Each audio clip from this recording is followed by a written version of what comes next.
नमस्कार, आप सभी का बहुत बहुत स्वागत है। मेरा नाम रूबिका लियाकत है। गूंज की शुरुआत न्यूज 18 इंडिया पर हो चुकी है। आज बिहार के दरभंगा में हाई प्रोफाइल हत्याकांड ने सबके होश फाख्ता कर लिए। एक बार फिर से बिहार की कानून व्यवस्था पर इस हाई प्रोफाइल मर्डर केस ने सवाल खड़े कर दिए हैं। पूरा विपक्ष नीतीश कुमार और एनडीए सरकार पर बेलगाम अपराधियों को लेकर हमलावर हो गया है। दरअसल बिहार सरकार के पूर्व मंत्री और वीआईपी पार्टी के मुखिया मुकेश सहनी के पिता जितिन सहनी की उनके घर ही में हत्या कर दी गई है। जितिन सहनी को धारदार हथियार से कई बार उन पर वार किया गया और मार डाला। सुबह उनके घर में जब लोग पहुंचे तो जितिन सहनी का शव क्षित विक्षित हालत में मिला। जितिन सहनी 2-3 नौकर और ड्राइवर के साथ घर में रहते थे। पुलिस का पूरा महकमा हत्या की वजह मालूम करने में इस वक्त लगा हुआ है। इस हत्याकांड के बाद बिहार पुलिस ने सीसीटीवी के आधार पर 2 लोगों को हिरासत में ले लिया है। बिहार पुलिस के एडीजी जितेंद्र सिंह गंगवार जो हैं, उनकी तरफ से ये बयान आया है कि मामले का जल्द से जल्द खुलासा कर दिया जाएगा कि आखिर इसके पीछे की वजह क्या है, कौन है, आपसी रंजिश है या फिर ये राजनीतिक लड़ाई है। सीसीटीवी फुटेज के अवलोकन के बाद 2 संदिग्धों को वहां से डिटेन कर उनसे पूछताछ की प्रक्रिया प्रारंभ की जा रही है।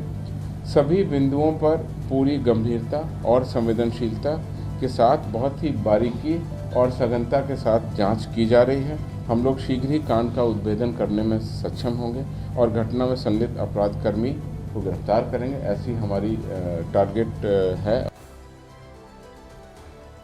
अब बिहार में हुए इस हाई प्रोफाइल हत्याकांड के बाद सियासत हाई प्रोफाइल हो गई है। पूर्णिया के सांसद पप्पू यादव इस हत्याकांड के लिए सीधे नीतीश कुमार को निशाने पर ले रहे हैं। कह रहे हैं कि प्रशासन वसूली में व्यस्त है तो अपराधी तो बेलगाम होंगे ही। सुनिए क्या कह रहे हैं पप्पू यादव। इन्हें लॉ एंड ऑर्डर से कोई मतलब नहीं। पूरा बिहार अपराधियों के चंगुल में है, भगवान भरोसे है। माफिया अपराधी पदाधिकारी और नेता के गठजोड़ से बिहार चल रहा है। हालात अच्छे नहीं हैं। नीतीश बाबू, सुशासन का क्या हुआ? क्या यही सुशासन है? उधर बीजेपी प्रवक्ता अजय आलोक ने बयान दिया है। सियासत को और इस बयान ने गरमा दिया है। अजय आलोक ने जितिन सहनी हत्याकांड को ट्रंप पर हुए हमले से जोड़ते हुए ये कहा कि सभ्य समाज में अपराध पर रोक नामुमकिन है। ये भी सुन लीजिए। समाज में अपराध को आप रोक नहीं सकते हैं, चाहे भले कितने सक्षम हो जाए। उदाहरण तो अमेरिका है, ट्रंप है, उन पे हमला हो गया। अमेरिका से सर्वशक्तिमान तो कोई है नहीं, लेकिन उद्बोधन हुआ, हमलावर को मार गिराया गया। इसको कहते हैं अंकुश। तो राज्य सरकार अंकुश लगाना जानती है, इसलिए बिहार में कानून का शासन कहा जाता है।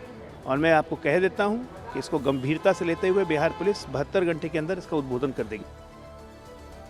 इन सियासी बयानवीरों के बयानों के बीच बिहार की हकीकत थोड़ी डराने वाली है। बिहार में हर साल औसतन 3000 हत्याएं हो रही हैं। एनसीआरबी के आंकड़े हैं, उसके मुताबिक 2017 में 2803, 2018 में 2934, 2019 में ये आंकड़ा आपके सामने है 3138 और फिर आगे चलते हुए आप आ जाइए 2022 में ये आंकड़ा है 2930।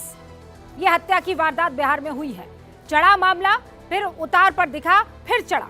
अगर इन आंकड़ों को हर दिन के हिसाब से देखें तो बिहार में हर दिन औसतन 8 से ज्यादा हत्या हो रही है। सिर्फ 24 घंटे जो बीत गए हैं, वो 24 घंटे की वारदात पर नजर डालें तो पटना के खुसरूपुर में कोसी एक्सप्रेस से ग्रामीण विकास पदाधिकारी का अपहरण हो गया। पटना में 2 बच्चों के शव मिलने के बाद परिजनों से जोरदार हंगामा किया गया। उन्होंने हंगामा किया। सिवान में बाप बेटे को पैसे के लेन देन में गोली मार दी गई, बेटे की मौत हो गई। दरभंगा में पूर्व मंत्री है मुकेश सहनी, उनके पिता की निर्मम हत्या हो गई। यानी 24 घंटे में ही 4 बड़ी घटनाओं को अंजाम दिया गया है। ऐसे में बड़ा सवाल ये उठता है कि जिस सुशासन बाबू की छवि के सहारे नीतीश कुमार बीते 19 सालों में बिहार में राज कर रहे हैं, क्या वो छवि अब टूट रही है? विपक्ष कह रहा है कि सुशासन बाबू की छवि बनाई गई थी, असल में बिहार में कुछ बदला ही नहीं था। सत्ता पक्ष कहता है कि जो हालात लालू और राबड़ी सरकार के वक्त थे उससे बिहार बहुत बेहतर स्थिति में पहुंच गया है। अब कौन सही है और कौन गलत, नीतीश बाबू या आरजेडी? हमने 2004-2019 के आंकड़े निकाले। 2004 और 2019 इसलिए क्योंकि 2004 में लालू और राबड़ी सरकार के 14 साल हुए थे और 2019 इसलिए क्योंकि नीतीश सरकार के 14 साल। अगर 2004 और 2019 के आंकड़ों को देखें तो फिर 2004 में 1,15,216 आपराधिक घटनाएं हुई थी। मैं आपके सामने ये आंकड़ा रख रही हूं, जबकि 2019 में 1,97,935 घटनाएं हुई। यह आंकड़ा आपके सामने है, यानी 75% अपराध बढ़ गया। अगर बात हत्या की करेंगे तो 2004 में 3,861 मर्डर हुए, जबकि 2019 में 3,138 मर्डर, यानी 18% मर्डर की घटनाएं कम हुई है। डकैती की बात अगर मैं करूं तो 2004 में 411 डकैती की घटना रिपोर्ट की गई, जबकि 2019 में सिर्फ 43 ऐसी घटनाएं हुई, यानी डकैती के मामले करीब 875% कम हो गए। 2004 में रेप के मामले कितने थे? 1063।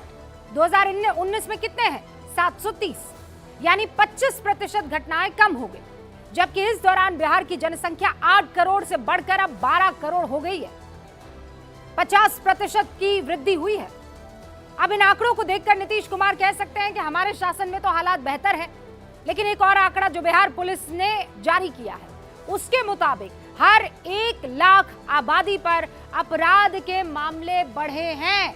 ये आपके सामने ग्राफ में रख रही हूं। प्रति लाख आबादी जो मामले 120.11 पर थे वो 2015 और 20 में 201.26 पर है। ये प्रति लाख आबादी है। SCRB के यानी स्टेट का जो क्राइम रिकॉर्ड है उसके आंकड़े हैं। उसके मुताबिक 2000 से लेकर 2004 अपराध दर 120.11। 2005 और 9 में आपके सामने ये बढ़ी, फिर और इसमें बढ़ोतरी आई 157, फिर इसमें और बढ़ोतरी आई और मामला कहां जाकर टिक गया? 201% पर। और ये बिहार पुलिस के जारी किए गए आंकड़े हैं। इन तमाम आंकड़ों के बाद कुछ सवाल जो बिहार की हर पार्टी से पूछा जाना चाहिए, हर पार्टी से सोच समझ के इस शब्द का इस्तेमाल कर रही हूं। सवाल ये कि क्या बिहार में अपराध पर कंट्रोल करना नामुमकिन हो गया है? कोई सरकार आ जाए। सवाल ये कि क्या सुशासन बाबू की पुलिस का इकबाल अब खत्म हो गया है? ये बड़ा सवाल है। और तीसरा सवाल ये कि बिहार में अपराध खत्म करने का मास्टर प्लान क्या किसी माई के लाल के पास मौजूद है? इन सवालों का जवाब देने के लिए गूंज में सारे मेहमान हमारे साथ जुड़ चुके हैं, तो शुरू करते हैं गूंज।